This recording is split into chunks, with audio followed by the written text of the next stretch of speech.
क्या होगा जब दुनिया का सबसे खतरनाक जासूस अपने ही लोगों के धोखे का शिकार बन जाए। जेम्स बॉन्ड एक सीक्रेट मिशन पर उत्तर कोरिया जाता है, लेकिन उसकी पहचान लीक होते ही सब कुछ बदल जाता है। 14 महीने की दर्दनाक कैद, एक रहस्यमयी दुश्मन, खूनी हीरो का राज और इकारस नाम का ऐसा स्पेस हथियार जो पूरी दुनिया में तबाही मचा सकता है। लेकिन सबसे बड़ा सवाल यह था कि आखिर बॉन्ड को धोखा किसने दिया? क्या वह दुनिया को तीसरे विश्व युद्ध से बचा पाएगा, या इस बार दुश्मन हर कदम पर उससे एक चाल आगे था? आज की मूवी है डाई ऑन द डे। कहानी की शुरुआत तब होती है जब बॉन्ड को उत्तर कोरिया में चल रहे एक खतरनाक हथियार तस्करी गिरोह का पता लगाने का सीक्रेट मिशन दिया जाता है। इस मिशन के लिए वह एक अमीर ग्राहक का भेष बनाकर उस सैन्य इलाके की तरफ बढ़ता है जहां चोरी छिपे हथियारों की डील होती थी। रास्ते में बॉन्ड अपने सूटकेस में 2 C4 बम फिट करता है, उनमें डेटोनेटर लगाता है और ऊपर से हीरो की परत सजा देता है ताकि किसी को शक न हो। थोड़ी देर बाद वह हेलीकॉप्टर से दुश्मनों के बेस पर पहुंचता है। जैसे ही वह नीचे उतरता है, झाओ उसकी फोटो खींच लेता है ताकि उसकी पहचान पक्की की जा सके। झाओ कर्नल सन मून का सबसे भरोसेमंद आदमी था। उसी समय सन मून खुद बाहर आता है और डील शुरू करने से पहले बॉन्ड का बड़े आराम से स्वागत करता है। कुछ औपचारिक बातें करने के बाद वह अपने सैनिकों को सूटकेस में रखे हीरो की जांच करने का आदेश देता है। लेकिन तभी जाओ को पहचान रिपोर्ट मिल जाती है और सच सामने आ जाता है कि यह आदमी कोई ग्राहक नहीं बल्कि MI6 का एजेंट जेम्स बॉन्ड है। यह सुनते ही सन मून गुस्से से पागल हो जाता है। वह पास रखी एंटी टैंक गन उठाता है जिसमें यूरेनियम वाले गोले भरे थे और सीधे बॉन्ड के हेलीकॉप्टर पर फायर कर देता है। भयानक धमाके में पूरा हेलीकॉप्टर उड़ जाता है और बॉन्ड चारों तरफ से घिर जाता है। तभी सन मून उसकी तरफ देखकर कहता है, मिस्टर बॉन्ड, तुम मुझे कैसे मारने वाले थे? यह सुनते ही बॉन्ड समझ जाता है कि किसी ने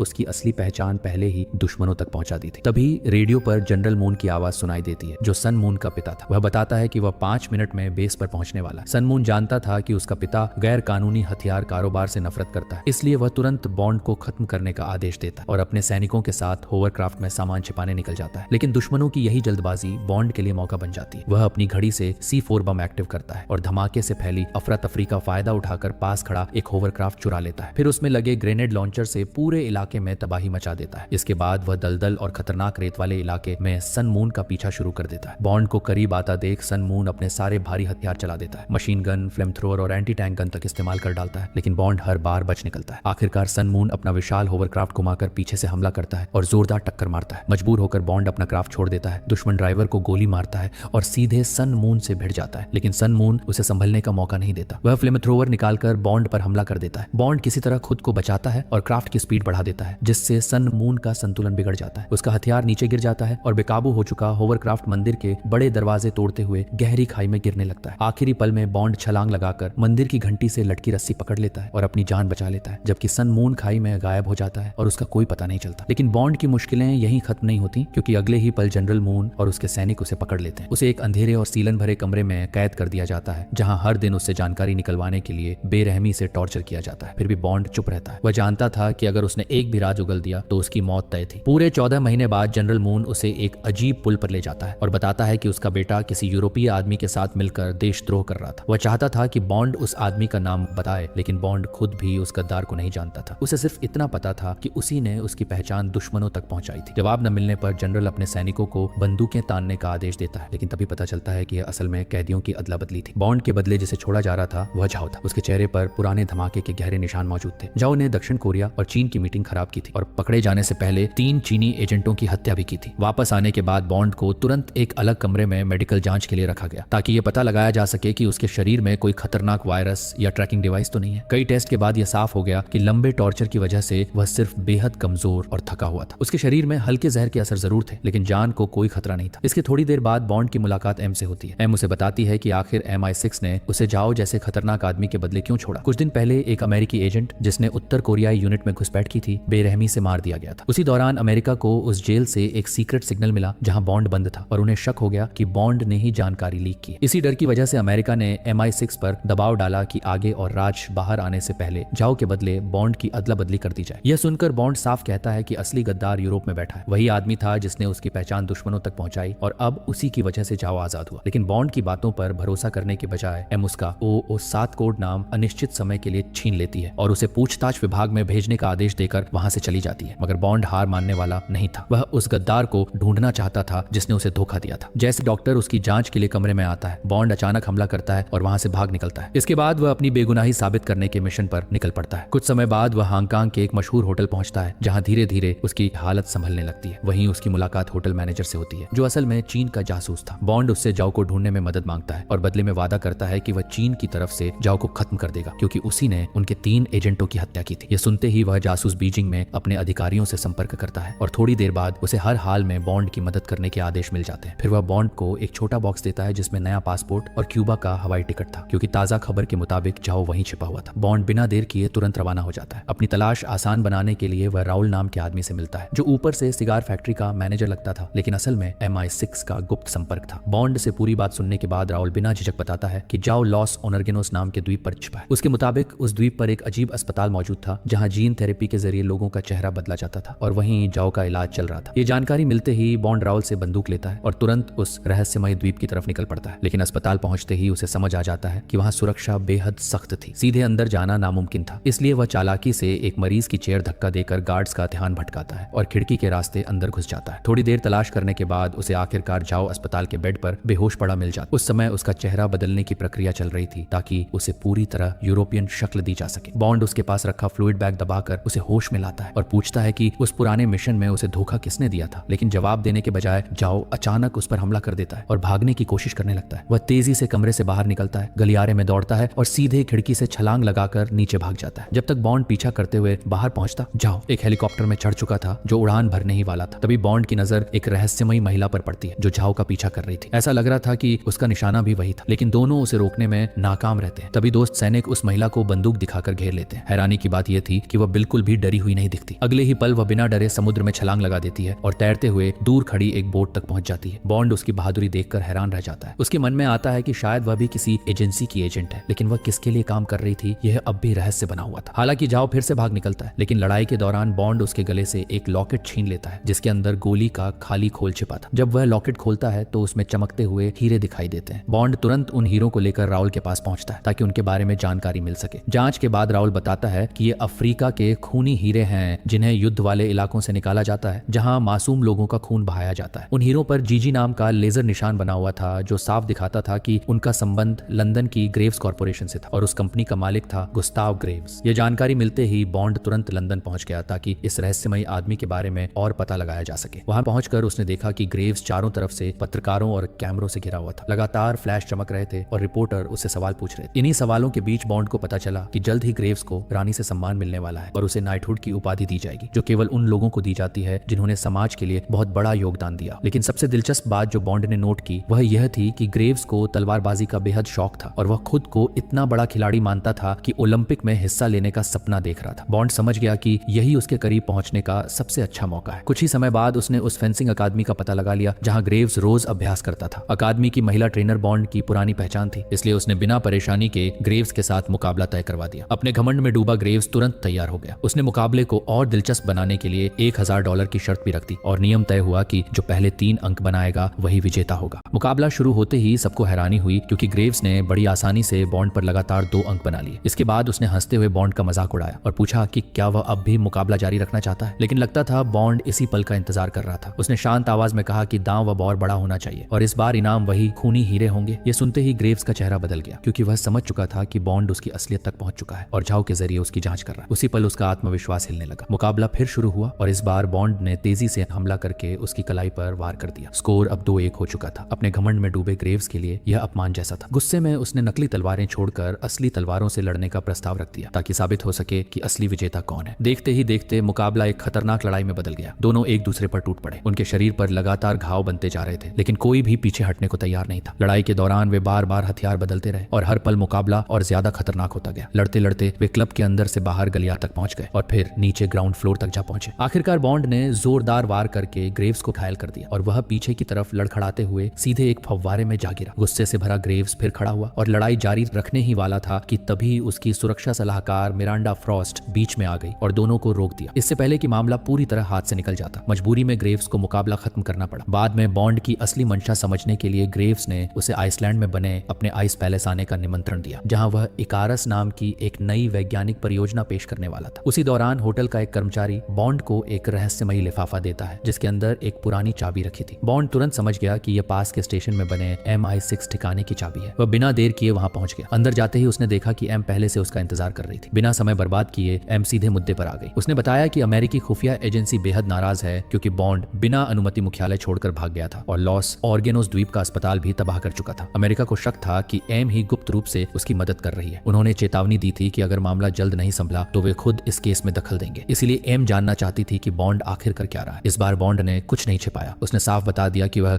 ग्रेव्स की जांच कर रहा है, क्योंकि उसे यकीन था कि यही आदमी उस गद्दार तक पहुंचने की सबसे बड़ी कड़ी है जिसने सालों पहले उसे धोखा दिया था। बात करते हुए उसने एम को वे हीरे भी दिखाए और बताया कि वे सीधे ग्रेव्स कॉर्पोरेशन से जुड़े हुए हैं। तभी एम ने यह भी खुलासा किया कि मिरांडा फ्रॉस्ट पिछले 3 महीनों से ग्रेव्स के करीब रहकर उसकी जासूसी कर रही थी, लेकिन अभी तक उसे कोई खास जानकारी नहीं मिली थी। यही बात एम के शक को और गहरा कर रही थी। काफी सोचने के बाद आखिरकार एम ने बॉन्ड को उसका OO7 कोड नाम वापस लौटा दिया और आदेश दिया कि वह जल्दी से जल्दी पूरे मामले की तह तक पहुंचे, इससे पहले कि अमेरिकी एजेंसियां बीच में कूद पड़े। इसके बाद बॉन्ड एजेंट क्यू से मिलने जाता है। क्यू उसे कई नए और खतरनाक गैजेट्स देता है। उनमें एक खास अंगूठी थी जो अल्ट्रासोनिक तरंगे छोड़कर किसी भी कांच को एक छुआन में तोड़ सकती थी। साथ ही बॉन्ड को एक बेहद एडवांस कार भी दी जाती है जो मशीन गन, मिसाइल, ऑटोमेटिक हथियार और मजबूत सुरक्षा सिस्टम से लैस थी। सबसे हैरान करने वाली बात यह थी कि उस कार में ऐसी तकनीक लगी थी जो एक बटन दबाते ही उसे इंसानी आंखों से गायब कर सकती थी। हालांकि उसे इंफ्रारेड सिस्टम से अब भी देखा जा सकता था। सारी तैयारी पूरी होते ही बॉन्ड तुरंत आइसलैंड के लिए रवाना हो गया ताकि ग्रेव्स की इकारस परियोजना के पीछे छिपे सच को सामने ला सके। आइसलैंड पहुंचने के बाद बॉन्ड की मुलाकात फिर से उसी रहस्यमयी महिला से होती है जिसे उसने लॉस ओनर्गिनोस द्वीप पर देखा था। इस बार वह अपना नाम जिंक्स बताती है, लेकिन मजाक में कहती है कि वह स्पेस और टेक्नोलॉजी मैगजीन की रिपोर्टर है। दूसरी तरफ ग्रेव्स अपने शरीर पर एक खास जीन एडिटिंग मशीन का इस्तेमाल कर रहा था कि तभी अचानक वहां झाओ पहुंच जाता है। यहीं पर एक चौंकाने वाला सच सामने आता है। असल में गुस्ताव ग्रेव्स कोई और नहीं बल्कि कर्नल सन मून ही था। सालों पहले होवरक्राफ्ट के खाई में गिरने के बाद वह किसी तरह बच गया था। फिर क्यूबा भागकर उसने जीन थेरेपी के जरिए अपना चेहरा बदल लिया और खूनी हीरों की मदद से लंदन में अपना बड़ा साम्राज्य खड़ा कर लिया। अब उसने इकारस नाम की एक खतरनाक परियोजना तैयार कर ली थी और जाओ उसके साथ योजना के आखिरी हिस्से को पूरा करने आया था। कुछ समय बाद ग्रेव्स सैकड़ों मेहमानों और दुनिया भर की मीडिया के सामने बड़े आत्मविश्वास के साथ मंच पर पहुंचता है। वह दावा करता है कि इकारस एक ऐसा सोलर सैटेलाइट है जो दुनिया के अंधेरे इलाकों तक रोशनी पहुंचा सकता है, जमी हुई जमीन को गर्म कर सकता है और खेती के जरिए भूख खत्म करने में मदद कर सकता है। इसके तुरंत बाद वह इसका शानदार प्रदर्शन भी दिखाता है। अचानक आसमान से इकारस की रोशनी एक तेज बीम की तरह नीचे गिरती है और पूरा आइस पैलेस चमकने लगता है। मेहमान तालियां बजाने लगते हैं, लेकिन बॉन्ड और जिंक्स दोनों समझ चुके थे कि ग्रेव्स कुछ बहुत बड़ा छिपा रहा है। उसी रात जिंक्स चुपके से गुंबद में छोटा सा छेद करती है और रस्सी के सहारे नीचे उतरकर ग्रेव्स के ऑफिस में पहुंच जाती है ताकि सबूत ढूंढ सके। वहां उसे जाओ एक जीन एडिटिंग मशीन पर लेटा हुआ दिखाई देता है। वह तुरंत उसे मारने के लिए बंदूक उठाती है, लेकिन तभी अचानक ग्रेव्स पीछे से आकर इलेक्ट्रिक ग्लव्स की मदद से उसे बेहोश कर देता है। जब जिंक्स को होश आता है तो वह खुद को एक धातु के बेड से बंधा हुआ पाती है। जाओ लगातार उसे बिजली के झटके दे रहा था और पूछ रहा था कि वह उसे मारना क्यों चाहती थी, लेकिन जिंक्स उसे सिर्फ ताने मारती रही। आखिरकार जाओ गुस्से में अपने आदमियों को उसे खत्म करने का आदेश देता है, मगर वह सीधे गोली मारना नहीं चाहता था। वह चाहता था कि जिंक्स धीरे धीरे मौत को अपनी तरफ आते हुए महसूस करे। इसलिए वह एक लेजर मशीन चालू कर देता है जो धीरे धीरे उसके सिर की तरफ बढ़ रही थी ताकि उसे काट सके। यह सब करके वह आराम से वहां से चला जाता है। उसी दौरान बॉन्ड पैलेस के बाहर बर्फ में छेद करके गर्म पानी के पूल के रास्ते अंदर घुसने की कोशिश कर रहा था। ठंडे पानी में तैरते हुए वह धीरे धीरे अंदर पहुंचता है और थोड़ी देर तलाश करने के बाद उसे जिंक्स दिखाई देती है जिसके सिर से लेजर बस कुछ इंच दूर था। बॉन्ड तुरंत दौड़कर रिमोट उठाता है और समय रहते लेजर बंद कर देता है, जिससे जिंक्स मौत के मुंह से बच जाती है। होश संभालने के बाद जिंक्स आखिर अपनी असली पहचान बता देती है। वह अमेरिकी NSA की एजेंट थी और ग्रेव्स की जांच के लिए भेजी गई थी। वह बॉन्ड को बताती है कि जो वापस आ चुका है और फिलहाल ग्रेव्स के ऑफिस में जीन एडिटिंग मशीन का इस्तेमाल कर रहा है, लेकिन बॉन्ड तुरंत समझ जाता है कि बात कुछ और है। उसके हिसाब से जाओ उस मशीन को लॉस ओनर्गिनोस द्वीप से अपने साथ नहीं ला सकता। इसका मतलब मशीन पहले से यही मौजूद थी। तो वही पल था जब बॉन्ड को पूरा यकीन हो गया कि ग्रेव्स असल में सन मून ही है। इसके बाद बॉन्ड जिंक्स से कहता है कि वह मिरांडा को चेतावनी दे और मदद बुलाए, जबकि वह खुद ग्रेव्स का सामना करेगा। ज्यादा समय नहीं बीतता और ग्रेव्स अपने ऑफिस लौट आता है। बॉन्ड तुरंत उस पर बंदूक तान देता है, लेकिन गोली नहीं चलाता क्योंकि वह अभी ये जानना चाहता था कि उसके खिलाफ काम करने वाला गद्दार कौन है। तभी अचानक मिरांडा कमरे में आती है। पहले वह अपनी बंदूक ग्रेव्स पर तानती है, लेकिन अगले ही पल उसे घुमाकर सीधे बॉन्ड की तरफ कर देती है। उसी पल बॉन्ड समझ जाता है कि ग्रेव्स का साथी कोई और नहीं बल्कि उसके अपने MI6 संगठन के अंदर से ही था। धोखा मिलने के बाद भी बॉन्ड शांत रहता है। वह कहता है कि अगर वह मर भी गया तो कोई दूसरा एजेंट मिशन पूरा कर देगा और ग्रेव्स आखिरकार हार जाएगा। बॉन्ड की बात सुनकर ग्रेव्स मुस्कुराता है और पूछता है, क्या तुम जिंक्स की बात कर रहे हो? फिर वह हंसते हुए बताता है कि बॉन्ड की मौत के बाद जिंक्स भी इस आइस पैलेस में मारी जाएगी, क्योंकि जब वह मिरांडा के कमरे में घुसी थी तब उसे अंदर बंद कर दिया गया था और अब उसके पास बाहर निकलने का कोई रास्ता नहीं था। इतना कहने के बाद ग्रेव्स मिरांडा को बॉन्ड को मारने का आदेश देता है, लेकिन बॉन्ड उसे मौका नहीं देता। वह तुरंत अपनी खास अंगूठी चालू करता है जिससे अल्ट्रासोनिक तरंगे निकलती हैं और उसके नीचे का कांच का फर्श चकनाचूर हो जाता है। बॉन्ड नीचे की मंजिल पर गिरता है और तुरंत वहां से भाग निकलता है। गुस्से से भरा ग्रेव्स उसी वक्त जाओ को बॉन्ड के पीछे भेज देता है, लेकिन तब तक बॉन्ड उसकी रॉकेट से चलने वाली बर्फीली ड्रैगस्टर गाड़ी चुराकर वहां से निकल चुका था। वह खतरनाक गाड़ी 300 किलोमीटर प्रति घंटे से भी ज्यादा की रफ्तार से बर्फीले मैदान पर दौड़ रही थी। मजबूर होकर जाओ को वापस लौटना पड़ा और ग्रेव्स को बताना पड़ा कि बॉन्ड फिर से बच निकला है। लेकिन हैरानी की बात यह थी कि ग्रेव्स को बिल्कुल भी गुस्सा नहीं आया, बल्कि उसके चेहरे पर एक अजीब मुस्कान थी, क्योंकि अब वह इकारस की असली ताकत दिखाने वाला था। उसने अपने कंट्रोल ग्लव्स एक्टिव किए और अगले ही पल अंतरिक्ष में मौजूद इकारस सैटेलाइट से एक विशाल सौर ऊर्जा की किरण सीधे बॉन्ड की तरफ गिरने लगी। सौभाग्य से बॉन्ड बहुत तेज गति से गाड़ी चला रहा था, इसलिए वह किसी तरह उस विनाशकारी बीम से बचता रहा, लेकिन ग्रेव्स उसे इतनी आसानी से छोड़ने वाला नहीं था। वह लगातार उस ऊर्जा किरण की दिशा बदलता रहा ताकि हर हाल में बॉन्ड को खत्म किया जा सके। अब बॉन्ड के सामने मौत के दो रास्ते थे। पीछे से इकारस की आग जैसी किरण उसका पीछा कर रही थी और सामने एक गहरी खाई थी। आखिरी पल में उसने बड़ा जोखिम लिया। उसने अपनी कार का ग्रैपलिंग हुक पीछे की तरफ दागा और कार समेत खाई में छलांग लगा दी। किस्मत से हुक बर्फ की चट्टान में फंस गया और वह मौत से बाल बाल बच गया। लेकिन ग्रेव्स यही नहीं रुका। उसने इकारस की बीम को फिर से मोड़ा और पूरी बर्फीली चट्टान को काटना शुरू कर दिया। धीरे धीरे पूरी बर्फ टूटकर नीचे गिरने लगी और बॉन्ड भी उसी के साथ गहराई में गायब हो गया। यह देखकर ग्रेव्स को पूरा यकीन हो गया कि बॉन्ड मर चुका है, इसलिए वह तुरंत मिरांडा के साथ उत्तर कोरिया के लिए निकल पड़ा ताकि अपनी योजना का आखिरी हिस्सा शुरू कर सके। जाते जाते उसने जाओ को पीछे छोड़ दिया ताकि वह सारे सबूत साफ कर दे। इतना ही नहीं, उसने इकारस की किरण से पूरे आइस पैलेस को भी पिघला दिया ताकि अंदर मौजूद जिंक्स के साथ हर निशान मिट जाए। लेकिन ग्रेव्स को यह नहीं पता था कि बॉन्ड अब भी जिंदा था। जब बर्फ की विशाल चट्टान टूट रही थी, उसी दौरान बॉन्ड ने समझदारी दिखाते हुए कार के कवर और इमरजेंसी पैरासेल की मदद से पानी में छलांग लगा दी और अपनी जान बचा ली। बाद में उसने पैरासेल की मदद से एक गश्ती सैनिक का स्नोमोबाइल छीन लिया और तेजी से वापस पैलेस की तरफ निकल पड़ा। वहां पहुंचकर बॉन्ड अपनी अदृश्य कार में छिप गया और जिंक्स को बचाने की तैयारी करने लगा। लेकिन तभी एक सैनिक गलती से अपने स्नोमोबाइल से बॉन्ड की कार के पिछले हिस्से से टकरा गया। उस टक्कर को देखकर जाओ समझ गया कि बॉन्ड अभी भी जिंदा है। वह तुरंत अपनी कार में बैठा, इंफ्रारेड सिस्टम चालू किया और कुछ ही सेकंड में बॉन्ड की अदृश्य कार का पता लगा लिया। इसके बाद शुरू हुई दो हाईटेक सुपरकारों के बीच जबरदस्त लड़ाई। दोनों गाड़ियां आधुनिक हथियारों से लैस थीं। जाओ पीछा करते हुए मशीन गनों से लगातार गोलियां बरसाने लगा, जिससे बॉन्ड की अदृश्यता प्रणाली खराब होने लगी। लेकिन बॉन्ड भी चुप बैठने वालों में से नहीं था। उसने अपनी कार में लगे हथियारों से जवाबी हमला शुरू कर दिया। हालांकि उसके लिए सबसे जरूरी काम जिंक्स को बचाना था, क्योंकि पूरा आइस पैलेस तेजी से पिघल रहा था और जिस कमरे में जिंक्स कैद थी वह लगभग पानी में डूब चुका था। एक पल भी गंवाए बिना बॉन्ड अपनी कार लेकर सीधे महल के अंदर घुस गया और जाओ भी उसके पीछे पीछे पहुंच गया। बॉन्ड अपनी कार को महल की सबसे ऊपरी मंजिल तक ले गया और अचानक रुक गया। असल में वह अपनी अदृश्यता प्रणाली को फिर से ठीक होने का समय दे रहा था। तभी जाओ ने अपनी कार के धातु वाले हार्पून एक्टिव किए और तेजी से बॉन्ड की तरफ बढ़ा। लेकिन ठीक उसी समय बॉन्ड ने फिर से अपनी कार को अदृश्य कर दिया और पीछे की तरफ गाड़ी चलाते हुए टायर स्पाइक्स खोल दिए ताकि बर्फीली ढलान पर पकड़ बनी रहे। अचानक बॉन्ड को अपनी आंखों के सामने गायब होते देखकर जाओ कुछ समझ ही नहीं पाया और उसकी कार सीधे नीचे वाली मंजिल में जा गिरी। बर्फ टूटती हुई उसकी गाड़ी गहरे पानी में डूबने लगी। मजबूर होकर जाओ बाहर निकलने की कोशिश करने लगा, लेकिन बॉन्ड ने उसे मौका नहीं दिया। उसने छत से लटके विशाल झूमर की केबल पर गोली चला दी और भारी झूमर सीधे जाओ के ऊपर गिर पड़ा, जिससे वहीं उसकी मौत हो गई। दूसरी तरफ जिंक्स पानी से भरे कमरे में डूबने ही वाली थी। तभी बॉन्ड सही समय पर अपनी कार लेकर वहां पहुंच गया। उसने जोरदार टक्कर मारकर कमरे का दरवाजा तोड़ा और फिर अपनी खास अंगूठी से कार का शीशा तोड़कर जिंक्स को अंदर खींच लिया। इसके बाद वह उसे तुरंत पास के गर्म पानी के झरने तक ले गए और सीपीआर देकर उसकी जान बचा ली। कुछ देर बाद जिंक्स पूरी तरह होश में आ गई। इसके बाद दोनों दक्षिण कोरिया में बने एक अमेरिकी कमांड बेस पर पहुंचे, जहां अमेरिकी अधिकारियों के साथ एम और उसके लोग भी मौजूद थे। अब सभी मिलकर उत्तर और दक्षिण कोरिया के बीच युद्ध रोकने की कोशिश कर रहे थे। वहीं बॉन्ड और जिंक्स को पता चलता है कि उत्तर कोरिया में तख्ता पलट हो चुका है। जनरल मून को गिरफ्तार कर लिया गया था और अब ग्रेव्स पूरे ऑपरेशन का नेता बन चुका था। उसकी योजना थी कि इकारस सैटेलाइट की मदद से दोनों देशों के बीच मौजूद बारूदी सीमा क्षेत्र को उड़ा दिया जाए ताकि उत्तर कोरिया सीधे दक्षिण कोरिया पर हमला कर सके। इकारस के बढ़ते खतरे को देखते हुए अमेरिका ने उसे नष्ट करने के लिए मिसाइल लॉन्च करने की अनुमति दे दी थी। हालांकि किसी को भी यह यकीन नहीं था कि यह योजना सफल होगी या नहीं। इसके बाद बॉन्ड और जिंक्स को सीधे ग्रेव्स को रोकने का मिशन सौंपा गया, क्योंकि वह इस समय उत्तर कोरिया के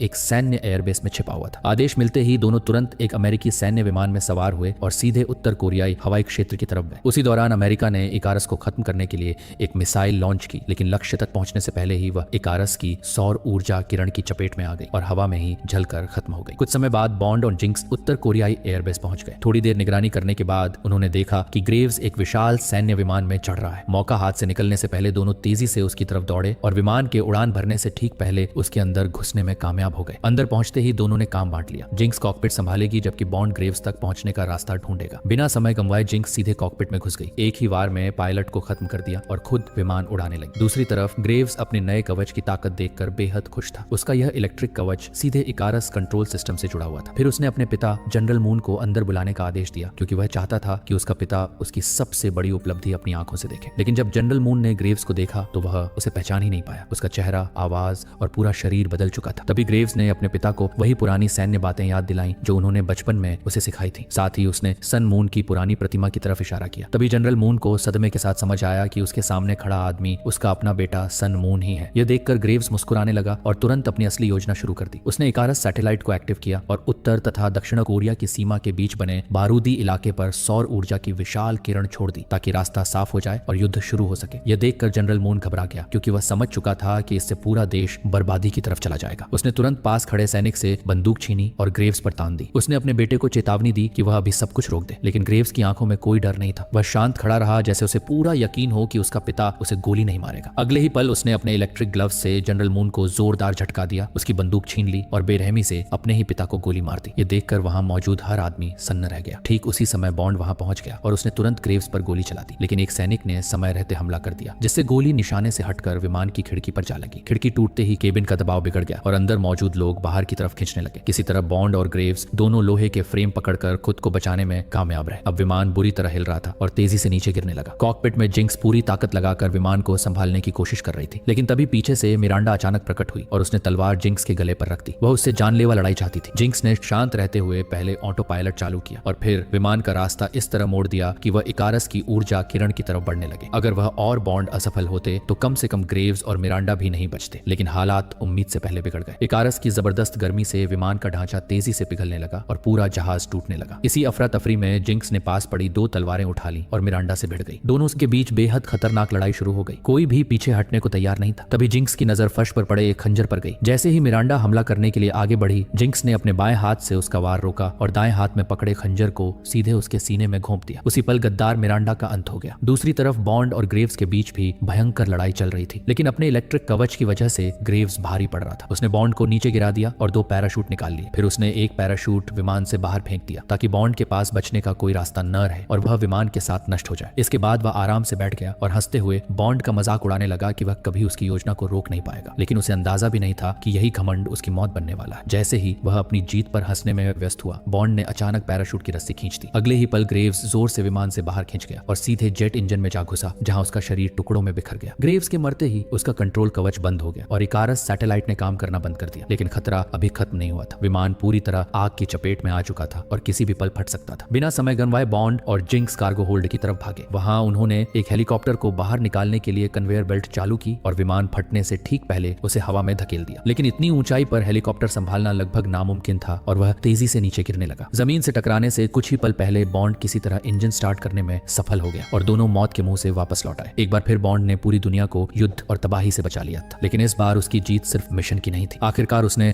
अपनी खोई हुई साख भी वापस हासिल कर ली थी। ऐसी ही और फिल्मों की गहराइयों को समझने के लिए जुड़े रहिए हमारे साथ। चैनल को सब्सक्राइब करें, वीडियो को लाइक करें और बेल आइकन को प्रेस करें ताकि आप कोई भी अपडेट मिस ना करें। मैं हूं आपका होस्ट और आप देख रहे थे मूवी इमोशन हब। अपना ख्याल रखें और मिलते हैं अगले वीडियो में।